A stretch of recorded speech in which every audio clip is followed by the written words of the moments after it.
Tourism को बढ़ावा देने के लिए विशेष पैकेज की घोषणा की गई है। इसमें बिहार के 3 एक्सप्रेस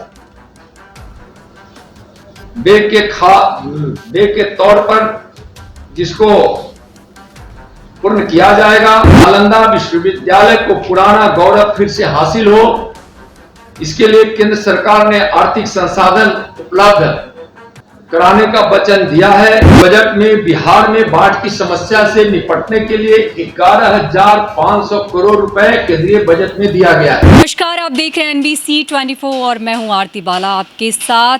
केंद्रीय बजट में बिहार को बड़ी सौगात मिली है, जहां एक तरफ सत्ता पक्ष जो है वो बड़े दावे कर रहा है कि बिहार को बड़ी सौगात मिली है और इससे बिहार को काफ़ी फायदे होने वाले हैं, तो वहीं विपक्ष इसे लेकर नाखुश नजर आ रहा है।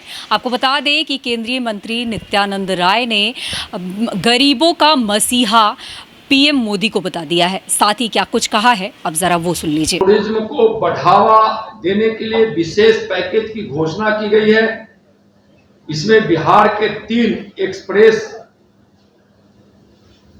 वे के तौर पर जिसको पूर्ण किया जाएगा, जो खास तौर पर पटना पूर्णिया, बक्सर भागलपुर, बोध गया वैशाली एक्सप्रेस वे का निर्माण 26,000 करोड़ रुपए से किया जाएगा।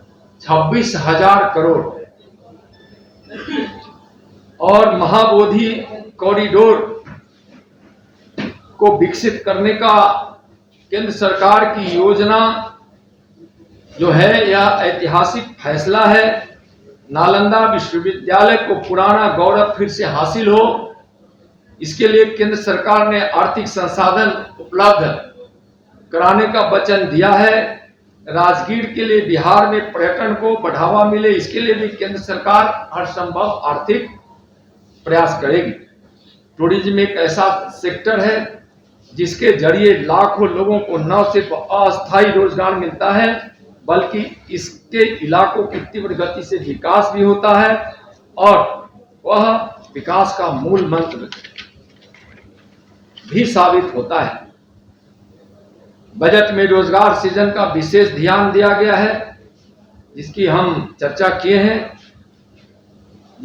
केंद्रीय बजट में रोजगार के लिए 2 लाख करोड़ रुपए दिए गए हैं और उस संदर्भ में बिहार को अगर हम देखें तो बिहार को संघ करों और शुल्कों की नेट प्रोसीड्स में कुल 1,25,444 करोड़ रुपए मिले हैं।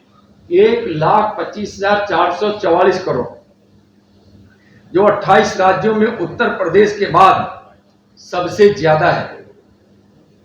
वर्ष 2009-14 की तुलना में 2014 और 2019 में बिहार को टैक्स हस्तांतरण में 107.13% बदलाव आया है। यानी 107% से ज्यादा का बदलाव आया है। इसी अवधि में केंद्र सरकार के ग्रांट इन एड में 119% का बदलाव आया है। यानी 119% का बदलाव ग्रांट इन एड में आया है। 119%। इस बजट में बिहार में बाढ़ की समस्या से निपटने के लिए 11,500 करोड़ रुपए केंद्रीय बजट में दिया गया है। तो देखा आपने किस तरह केंद्रीय मंत्री ने नित्यानंद राय ने कहा है कि जिस तरह से ढोंग रचने वाले लगातार लोगों को प्रलोभन दे रहे थे, तो वहीं PM मोदी को जो है वो मसीहा बता दिया गया और कहा गया कि बजट में बिहार के विकास को लेकर काफ़ी कुछ किया गया है और साथ ही कहा गया है कि आगे की प्रोजेक्ट जो है वो बिहार के विकास को लेकर की गई है। ऐसे में विपक्ष जो है वो हमलावर है। साथ ही उन्होंने तेजस्वी यादव पर भी तंज कसा है और कहा है कि अब झूठ से काम नहीं चलेगा। बिहार लगातार विकास की ओर अग्रसर पहले भी था और आगे भी इस तरह की योजनाएं जो है वो तैयार हो रही है और आने वाले दिनों में वो धरातल पर भी दिखती नजर आएगी। ऐसी ही खबरों से अपडेट रहने के लिए आप जुड़े रहें NBC 24 के साथ।